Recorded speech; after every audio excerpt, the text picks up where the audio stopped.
Hi, everyone. Welcome, dear friends. Welcome, Yuri Castro, to another episode of Psychology and Spirituality, where we explore today the deep meaning point, right, Yuri, between Spiritist psychology, Spiritist philosophy, Spiritist psychology, science, and all in between when we discuss many different topics.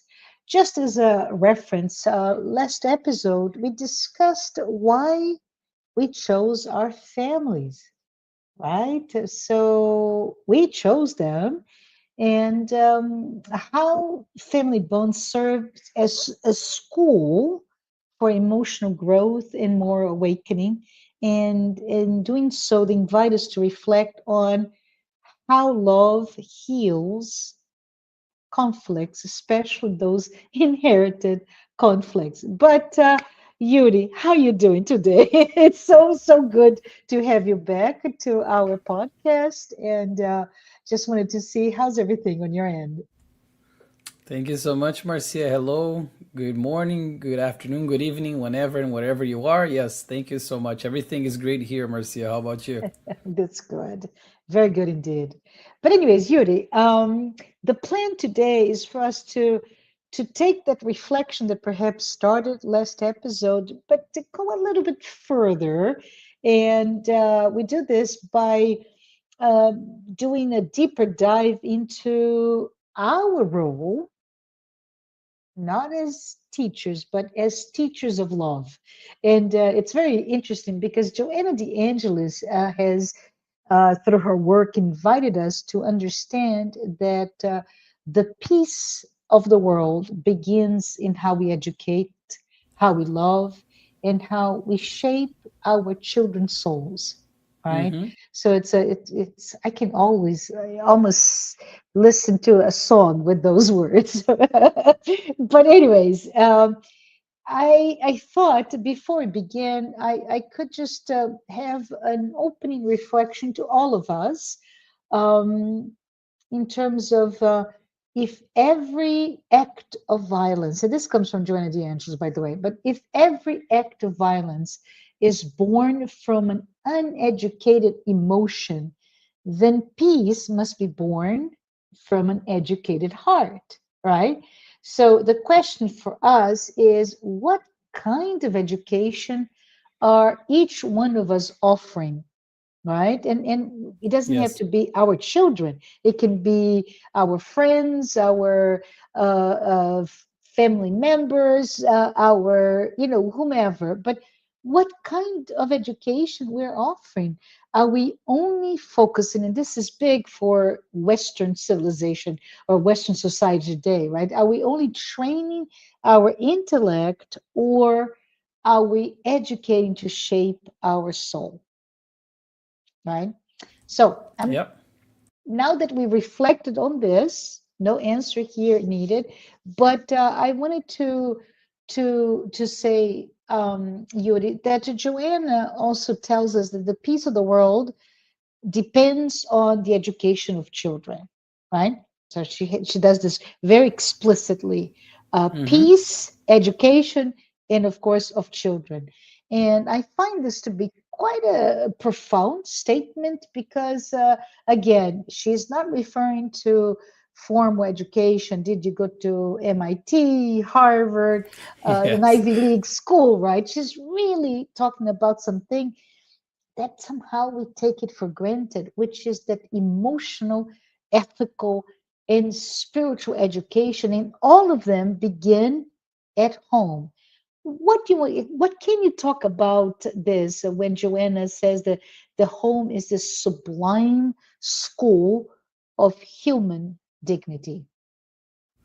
It's an excellent reflection, Marcia, because as we talked before in a previous episode, how family is the first school, and what do we do at school? We learn things. Yeah. So it's the first place that we're going to be learning, and it's dare say the most important place of all, as the works from Joanna de Angelis are gonna tell us how, like you said, the sublime school of human dignity. So that's the place where we will as parents help shape childhood, like children, like Yeah. little human beings. Yeah. And as children we were shaped as well, so it is Yeah. the first school because that's the first place we're learning. And it's also this sublime school of human dignity, because that's where we learn moral development. That's where we learn, you mentioned, ethical and like things that will carry throughout our lives, that will echo throughout adulthood. The Mm-hmm. childhood is the base, is Mm-hmm. the most important point in development of the human being, because that's where everything kind of like develops, and we see the echoes of those developments later on Yeah. in adulthood, when people that unfortunately have had traumatic childhood, or people who have had a lot of issues growing up, or were brought up with the wrong set of morals, let's call it, Yeah. we're Yeah. gonna see that reflected when they become adults, how they behave Yeah. as individuals and how they behave in society. And that connects directly with peace. Absolutely. And I'm thinking, right, I'm thinking you have very young children, so I could say, but I have a 1 year old. How can I teach? And in my thought process here, if you even um, dumb it down, if you will, right? Parents, all of us, we teach even through our daily attitude, right? Are we grumpy all the time? Are we over dramatic? Do we overreact? But at that young age, the age of your children, even the tone of voice, right? And how conflicts are handled by me. So I think from that perspective, Yuri, I'd love to hear your thoughts. This, how I am, is imprinted in how they become my children. So we are now asked, we're called upon becoming our children's first model of ethics and love, right? Absolutely. So, yeah, I have to say this is a personal note that I'm not proud, not a proud moment at all. But when my child, who's now an adult, right, was maybe 4, and of course my native tongue, my native language is Portuguese. I was living in this country for a very short period of time, and whenever I was, and I did not realize I was doing this, but whenever I was really angry, I would just start pacing and utter words in not so good or nice words in Portuguese. And I just go, oh, oh, oh. So my daughter's teacher came to me one day and she said, can you tell me? And she uttered those words phonetically speaking. What does it mean?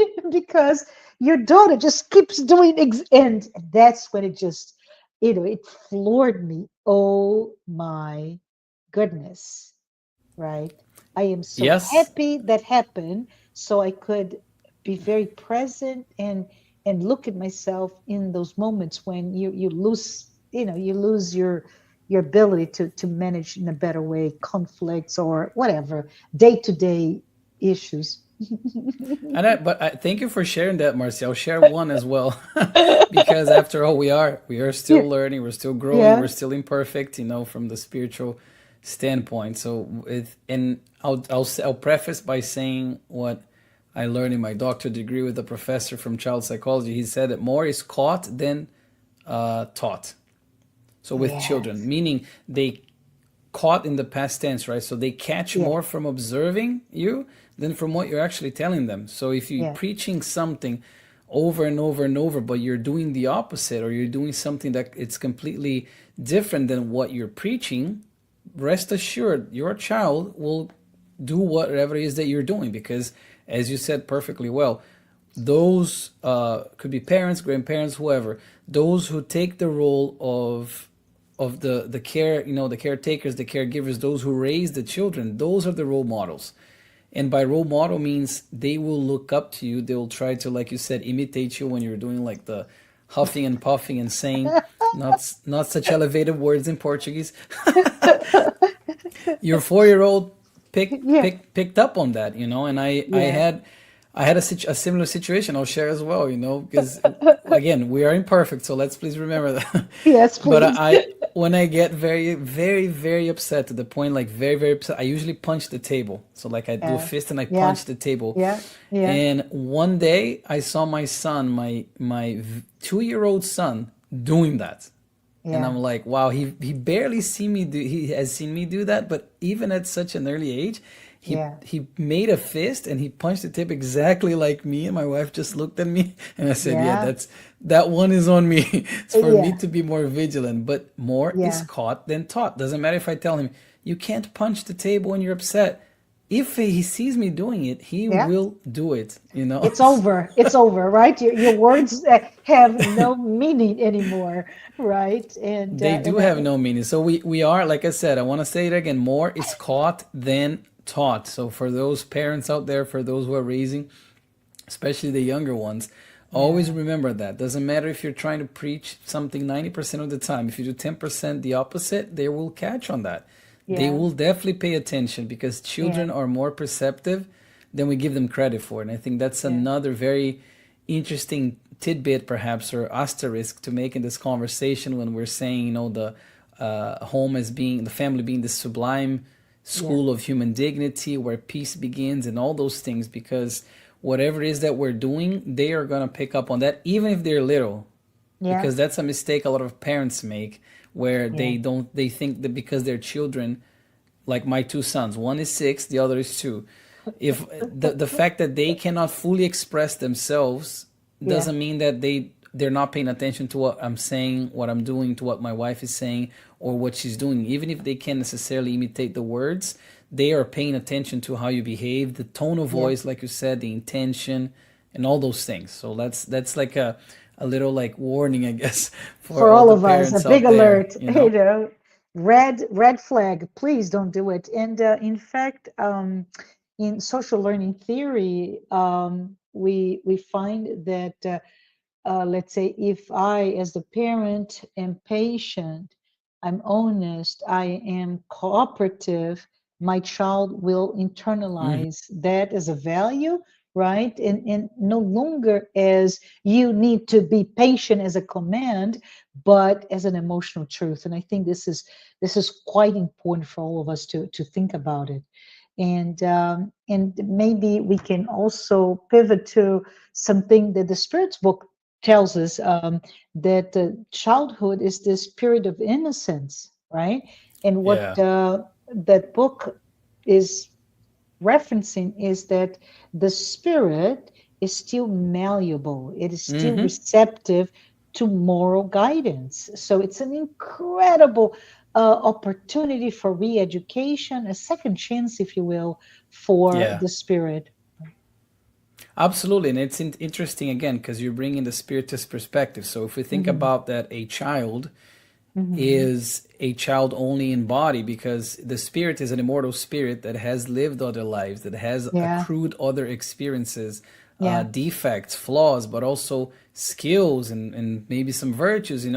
So we have to remember that. But the thing which is so interesting is that there's this malleability. They're more pliable when they are yeah, young. Therefore, it is a double responsibility because you are now, as in the viewpoint of the parents or the yeah, whoever is raising the child, yeah, you are now the role model for that human being that is very much pliable, thankfully, to yeah, moral development, because that's uh, the biggest challenge is the moral development. Intellectually, they might grow just because their brains are growing, but morals, it doesn't come so naturally as them learning to talk or them learning to walk, which are normal processes that neurodevelopmentally the brain already achieves. mm, You don't need guidance to the point where moral development, that's the one where you yeah, need to be the role model. You need to be able to live what you're preaching. yeah, yeah. So one maybe a reflection point for all of us is that how we as adults may be teaching or reteaching or reliving our own childhood lessons Uh-huh. when we are interacting with our children. and that may be very unconscious, right? Where we have been imprinted, and okay, I'm now a mother, and all of a sudden I'm doing the same, the good, the bad, and the ugly that I learned. But we can stop that, right? We have our ability to say no. For example, I was spoiled, Yuri, in a day and age that my cousins all got spanked. That's a different generation. They were spanked, yelled at, etc. This girl here never got spanked and never, ever, ever got yelled at. Can you imagine that? That the beautiful, nurturing environment from a mother and a father that are so aware of what to do, right? That is it. That is So, very good for you. That's very nice yeah, because it's yeah. not the majority, especially like you said with the Hmm.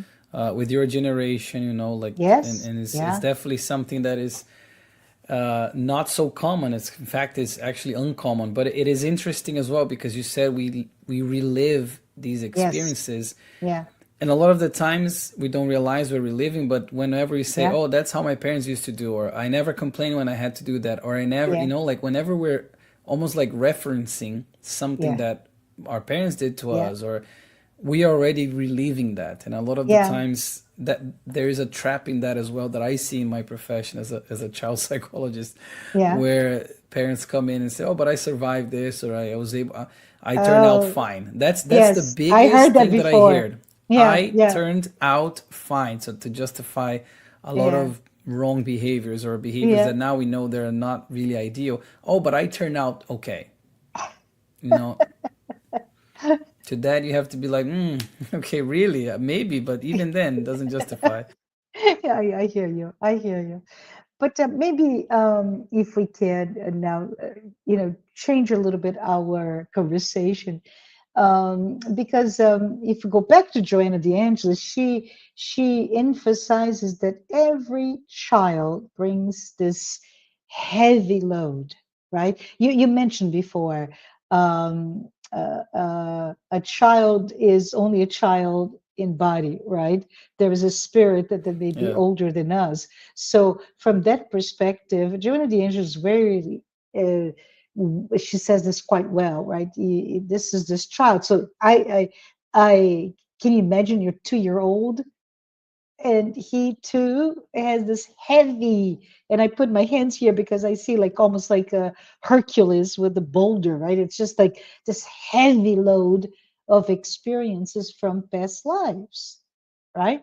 They also bring, just because from an evolutionary perspective, you are today the best version of yourself, right? Yesterday, in another incarnation, for example, you were not so mature as you are today, even though today you're not that good, but you're better today than you were yesterday.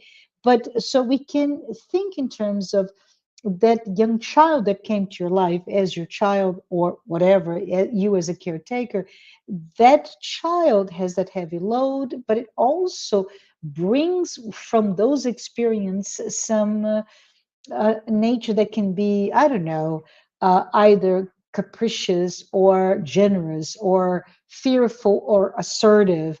And those are demonstrated to you, and you even say, how come, right? Yeah. But they're really traces of a spiritual history that it comes with them. I have to tell my daughter, right? She was the oldest, and she was 2 years old, 2 years old, and she was already as assertive as you can imagine. Just she had that big voice, and and as we're talking about this, I'm thinking of her as a child and how it was very clear to me that that was not me, it was her, right? But our task, Yuri, as parents, educators, caregivers, etc., is very delicate because we perhaps should not have the right to suppress whatever you see instinctively coming out of the child, negative or positive, not suppress, but really guide them toward a sense of balance. So, question to you: how can we recognize and guide these innate tendencies without repressing a child? And I'm talking specifically the authentic child. It is a great question, Marcia, because I think a lot of the times parents, and we'll say parents from now, but of course it could be Yeah. grandparents, uncles, Hmm. aunts, or whoever is raising the child. But let's say for the sake A of nanny, right? A ta- nanny, a nanny, or yeah, yeah, whoever is yeah, raising that child. yeah. But let's say parents. Hmm. A lot of the times parents, they, like you said, use the word suppress, or they try to they try to limit the child because they see something that they don't like, without realizing that maybe that's on them, that they don't like that. Maybe there's a problem with them, not Yeah. with the personality, quote unquote personality, I'm doing like air quotes here, Hmm. of the child, or whatever it is that they are expressing, or how they're behaving. Hmm. The idea to guide the children is the same thing as if let's say you write a scientific paper and you want me to review it. I'm not gonna write it as if it was me. I'm gonna say, okay, I'm gonna respect your style, and here's Hmm. some feedback. It's almost like that. You have to understand that they're coming with their own uniqueness. They're coming with their own baggage of good things as well, Yeah, because the law yeah, of progress is unstoppable, like you already yeah, mentioned. So yeah, they're coming with good things, and a lot of the challenges they come, we will be doing a disservice if we try to limit them to the point just to like release our anxiety. So limit them to the point to relieve my anxiety, where they're not growing as they're supposed to grow, or they're yeah, not yeah, developing those talents and skills that they're supposed to develop. yeah. Yeah. In a note, right, from a spiritist perspective, we are, each one of us, we are exactly where we should be, Yes. right?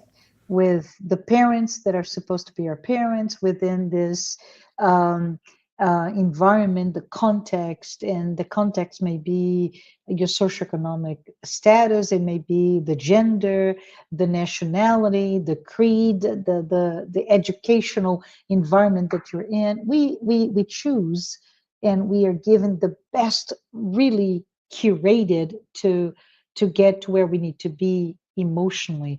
And so this discussion is quite important if you think Mm-hmm. about it. If my biggest mission in the world, this today, is to be a caregiver to a child, let's not rush through it. Let's just be very intentional. And I'm thinking back to the question, I would say, right, if I were to answer the question myself, Yuri, I would say that it's remove suppression of a, say, negative tendency.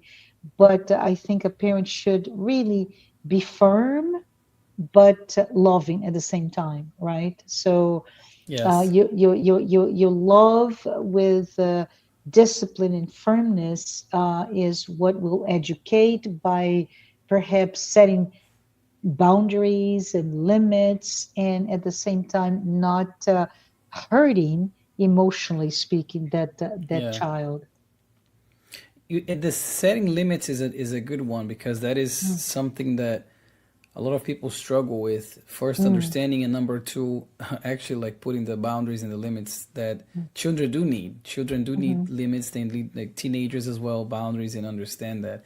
And there is something that is happening, mhm. especially more nowadays, more than ever, I would say, like at least what research is suggesting, about the anxiety from the parents interfering with how the children can actually fail. And we talked Mhm. about this in previous episodes about the Yeah. helicopter parent, or I said like the snowplower Yes. parent, and Yeah. that style of parenting, and how that prevents them from learning themselves to fail, to fall, and to get up on their own. And so the limits, even the limits when we think about what they're able to do, I have to think, am I limiting my son to the Yeah. point where I'm making him live in a bubble, and then he Yeah. becomes an adult that doesn't know how to handle difficulty, that doesn't know how to handle boredom, the Yeah. biggest one nowadays, one of the biggest Yeah. ones, that doesn't know how to manage his emotions, as to not become, let's say, violent or frustrated, or develop all these mental health conditions that we see developing nowadays.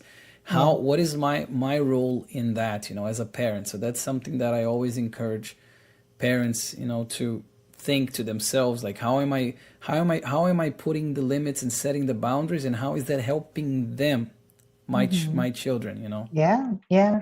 And I think it's all about consistency as well, right? So be a loving parent all the time, but with love there will be moments of conflict, and those are important because that's when they know, right? They know how to manage their own emotional response when they go through that, including boredom, including frustration, including failure. Those are big, big lessons, don't you think, Yuri?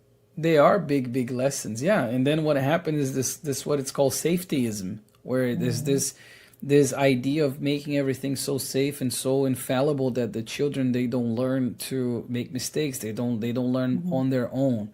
And what happens, if we're talking about the episode teaching love, that's the main episode today that we're talking here. We Yeah, think of, let's say, Jesus. Like, every time I think of love, I think of Jesus. He yeah, embraced everybody, but he was able to put some limits, like for the apostles, and tell them yeah, this is how you should do it, right? He yeah, didn't condone everything, but he yeah, embraced everybody with love, and that is a role model. That is a guide. That's why he's the way, the truth, and the light.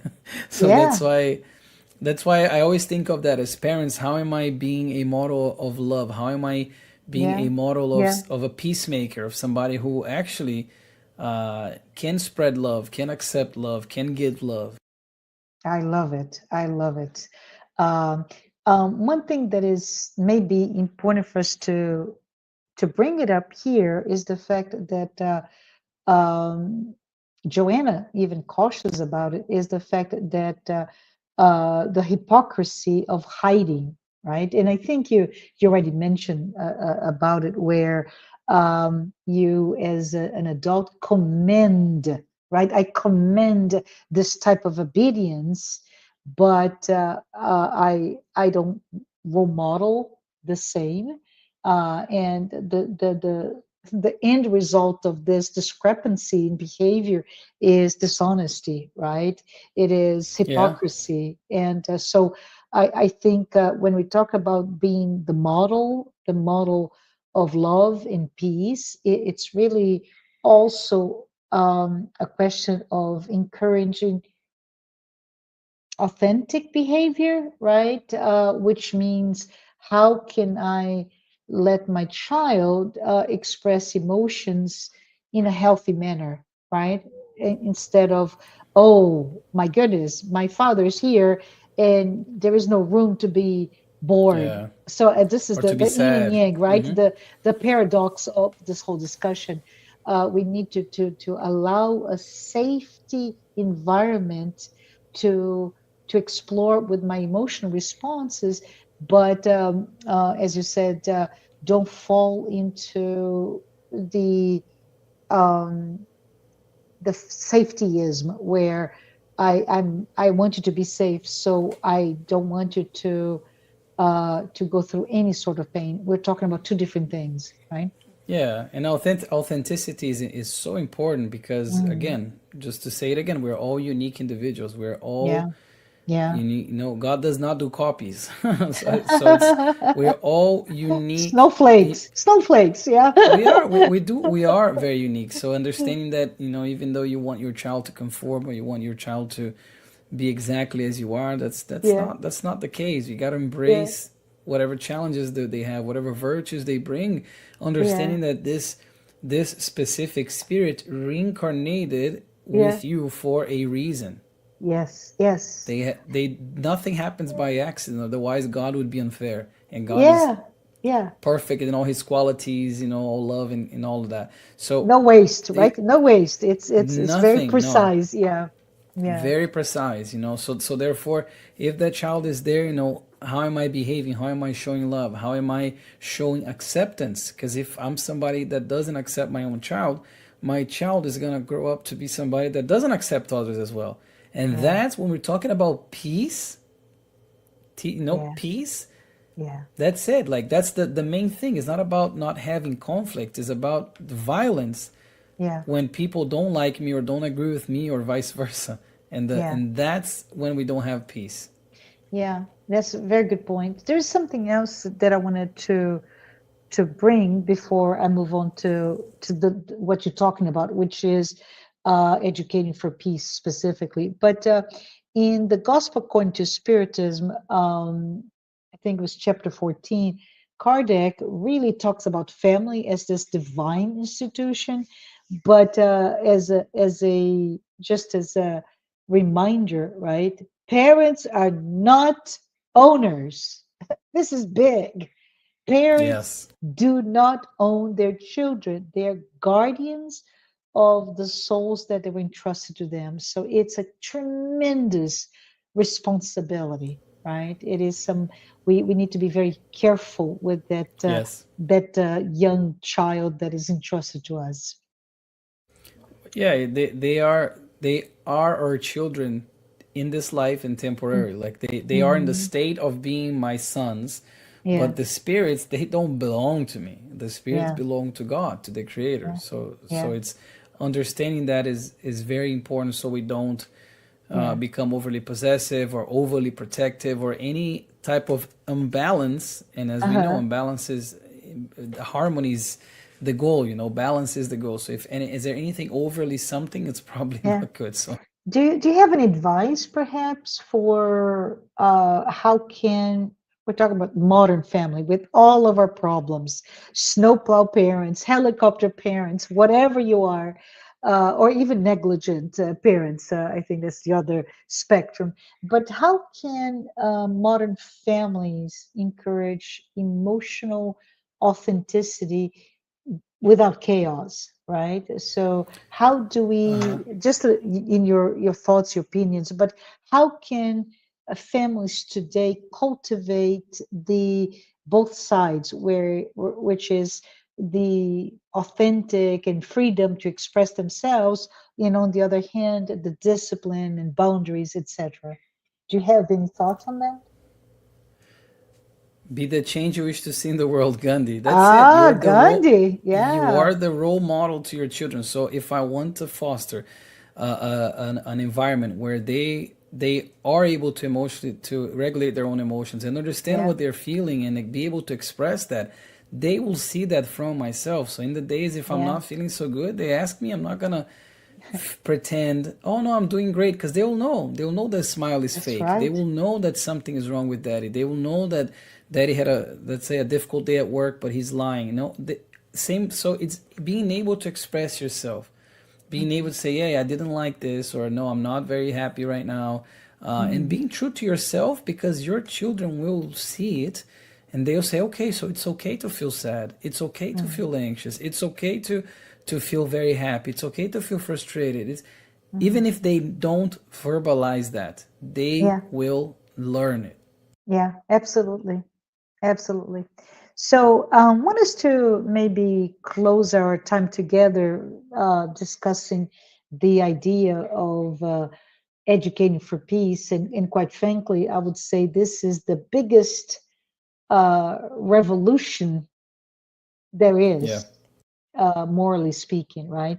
So Joanna says the following, Yuri: to build on a child, a new being, is to work for peace in society. The wars are not made by weapons, but by the people who build them.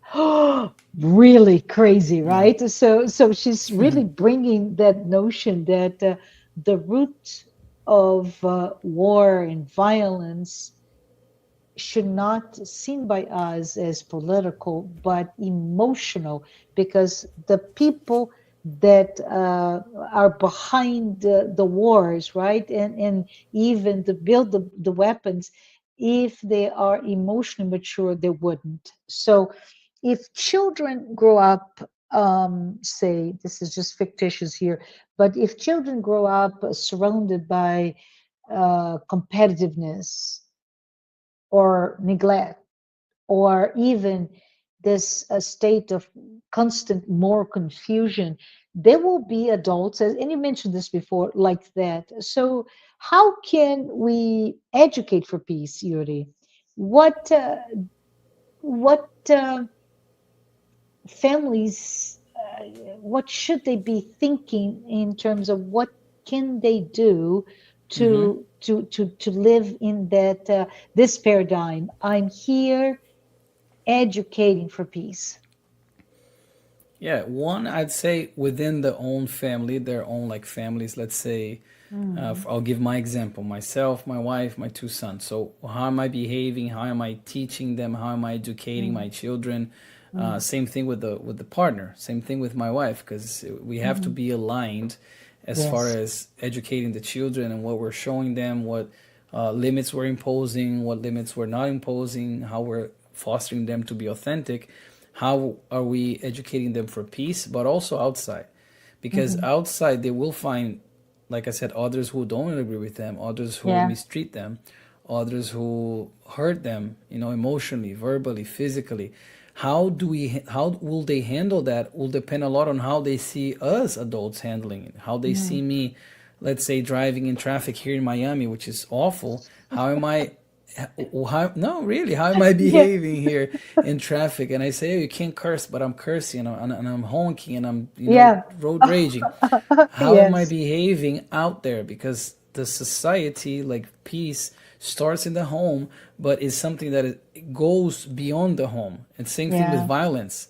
If I'm Yeah. only showing violence here, they're gonna show violence out there, and that's how this let's say the phenomena will grow, because even nowadays in the world that has still so much violence, and like you said, the Yeah. weapons, like Yeah. Joanna said so well, that like it's not the Yeah. weapon, it's like the people who are building, the people who are using them, Yeah. because there's still the violent tendency, because it all started in childhood too, Yeah. you know. And I'm thinking we can also be aware that yes, traffic is a great example, especially traffic in Miami.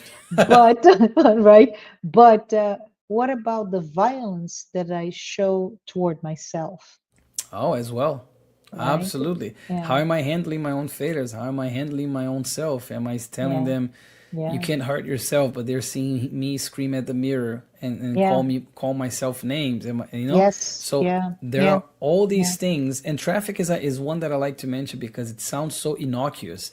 It sounds yeah, so like inconsequential in a way, like, oh, it's just everybody gets stressed out. Yeah, but how am my two sons in the back? How are they yeah, observing me as I deal with the frustrations and the disrespect of other drivers and things like that? They are uh, observing that. They are yeah, learning that. So how am I behaving outside of the home? yeah, Am I being peaceful? yeah, Or am I disseminating anger and yeah, violence? yeah. My father, six children, so he was hyper alert with um, being that model, and he very safe, very. He was always making sure nothing goes and harm the children. But anyways, he drove. So conservatively, Yuri, so conservatively, and everybody says, "Oh my gosh, you drive so slow and just soft, right?" And often we were there in the car with him, and there'd be a car. This is Brazil, so you know how it is. So they just go and all those noises and go through them and blah blah blah, and he's still driving. And all of a sudden, right, same car that did all of this is stuck at parallel in front of the same red light. So he would take this to look at us children in the back seat, and he would say, "See, no, I have no my heart, my heart is doing okay, my blood pressure is okay, I did not waste gas, my tires are better, and my car will be longer, will be in better maintenance, Mm-hmm. and we're still here. This person accomplished nothing." And I Yeah. think this is so interesting because I was quite young right, going to school, and he would pick us up, and this is something that happened over and over and over again. So if you ask me, how do I drive? Just like my dad, I am impossibly Hmm. slow and over conservative. I don't need to be like that. It's just, you know, why But not? it's how, but it's what Yeah. it's how you learned. It's how you Yes. learn. Yes. I Yes. drive fast, but very um, not too much over the limits, of course, but like try to be safe, not to like do anything dangerous, Yeah. obviously. Yeah. But with as far as going back to the idea of the of peace and how to Mm. educate for peace in this, Yeah. especially in this day and age where Yeah. everybody people seem to be way more impatient, way more irritable, way more prone Yeah. Yeah. to abuse online, to do Yeah. everything that perhaps 20, 30, 40 years ago weren't here because of the advances of technology. So educating for peace, I think it seeps in all these different areas that Yeah. we must be aware of. So it's not Yeah. only oh, my children never seen me punch another man. Yeah, but have they seen me berate another man? Have they seen me Yeah. be disrespectful to elderly, to other people? Or Like, the you know what I'm saying? gradation So of that violence. Yeah. Yeah. yeah, all of the different pieces. So it's being very Yeah. very mindful of And that. and I think we can start small. Tell me what you think, right? I can start with, okay, I'm a young mother, and I don't know much about psychology. I'm just kidding here, but I'm going to educate for peace, and we can start that by teaching emotional literacy, right? Because this is something that we even find in some cases where children cannot really identify or name or manage their emotions in a constructive way. So, how can we promote empathy, cooperation, if I don't know what I Yeah. feel, right? And that is something we see in adults too, Marcia, because Mm, what happens when those children grow up? They grow up and mm, we see them in the office where these are adults, full grown adults who don't know when they're feeling hungry or when they're feeling bored or when they're feeling sad and when they're feeling anxious. They cannot even separate. So what happens is they take the mm. wrong actions to fulfill certain needs that they think they have, but Yeah, they end up even feeling emptier. So yeah, it is so important to teach children the emotional knowledge and emotional regulation, emotional knowledge. What is it that you're feeling? It's okay to feel sad when this happens. It's okay to feel anxious when that happens. It's normalizing a lot of that because children mm, are not robots. They're also human beings. They're also like us. They feel things too. So yeah, understanding that is very important. So not only modeling appropriate behavior, which is what we yeah. talked about. Also, if I can give a other like psychological tips, I guess for parents would Please be do. Yeah. there's something called we usually say predictability and consistency. So Hmm. if you're teaching behavior, give feedback. Always give feedback, both positive and negative, because that's something parents Yeah. most parents do wrong. If I have to say, is they only correct what's wrong, but they never praise when is right. So you have to do both things Hmm. and be very predictable, have the very predictable outcome from a behavior you desire, and be consistent with the reward or the punishment. Not to be Yeah. too behavioral here, but Yeah. understanding how your children as they grow, they need to understand the code of conduct of the family. They need to understand these things that are accepted, things that are not accepted. They must have a place to be authentic.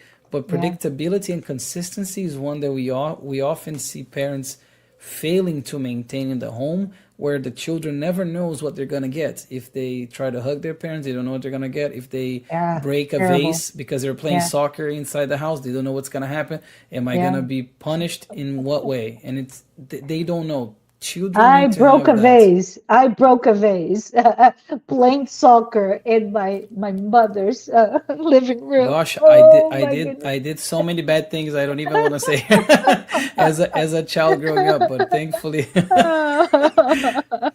thankfully I had Yeah. loving parents and turned out I, okay. I did turn out okay. we did turn out okay, we think, right? Yes. But Joanna de Ângelis, she's her books are always bringing Jesus, right? So Yeah. she links the idea of this foundational aspect of teaching peace through love, and she links to his words, right? Let the children, the little children, come to me, and Yeah. I think it's important for us to remember that because Jesus recognized that divine potential within each child. And we see in some cases this symbol of purity, of openness, of trust, right? That malleability of their beginning of their lives. And when we educate through love, we are really becoming critical instruments in helping that divine potential unfold, right? So it's just so important. Absolutely. Also, like the humility piece as well. I think it's a big one that Jesus also exemplified. And we have Hmm. that in children when they come and they say, "Hey, I don't know how to do this. Can you teach me?" Or, "Hey, I want to learn that." Like having Yeah, that yeah, humility and that curiosity that a lot of the times as adults we don't because oh, I don't want to yeah, appear incompetent here. yeah, I'm gonna pretend that I know, and yeah. then it's I, quite the opposite, you know. yeah, I would say this is my practical examples for everyone, right? Let's encourage our children, collectively speaking, to practice forgiveness, also practice gratitude at home. I would also make sure that when we have a certain decision that may be not as popular, right? For example, oh, we're going to go to Orlando and we're going to go to Disney, right? No, it may be that we're not going to Orlando to Disney this year for whatever reason, but sharing those family decisions, good and bad, but listen, encourage their feelings when they get to the news, and finally, really, and this comes from my own experience, right? To replace the idea of a physical punishment that in my generation was, especially with my cousins, right? We are very, very large family, Yuri, but they all talked about how terrible their parents were. And but my parents, they replaced punishment with dialogue, but also accountability. So when you start to see those things, we can see that society can change, right? When every every child learns from home that, as you said before, that peace begins with self-regulation, right? With empathy, Absolutely. with respect. And not repeating cycles of pain. That's something we also talk about, you know, not repeating Hmm. these cycles that perhaps were not so helpful as you grew up, and then you Hmm. take that and you say, okay, I'm not gonna do that, and you improve a little bit, and your children, by by as a result, they will improve as well. So that's how we build a peaceful society. Yeah, Each person doing their own part, and us as parents doing our part as parents yeah, to educate for peace and with yeah, forgiveness and with, like you said, gratitude, and encouraging them to speak up. When you said that, that's very important. Encouraging them to speak up, but at the same time, helping them understand that, hey, we're going to disagree. There's yeah, going to be conflict. That we're going to disagree. We're different people. yeah, For like in my house, four of us, right? So yeah, there's going to be conflict, but I want to hear your opinion. I want to hear what you have to say. I want yeah. to hear your frustration. I love it. Yuri, I love this conversation, but we are at time. And as we wrap up, let's maybe recall some of Joanna's message or essential key points, right? And she says to educate with and for love is the most effective method to achieve balance in the family. So we talked about that the education is not control, but it is, maybe we can think of it as a creative outlet, right? Because we can manage and create in terms of the choice of gestures, tone of voice, reactions, so that we are somehow shaping the blueprint of this human soul that has been entrusted to us. So I just think that it's so important for us to reflect upon this and our role into it. But thank you, Yuri. Thank you, everyone who's here with us. And for those who are here for the first time, please note that the Psychology and Spirituality weekly talks are based on the works by Joanna de Ângelis, and we appreciate you. We also appreciate our sponsors, Mansão do Caminho, United States Spiritist Federation, International Spiritist Council, and AME Brazil, the Brazilian arm of the global organization called the Medical Spiritist Association. Thank you, everyone, and see you next time. Thank you and see you next time.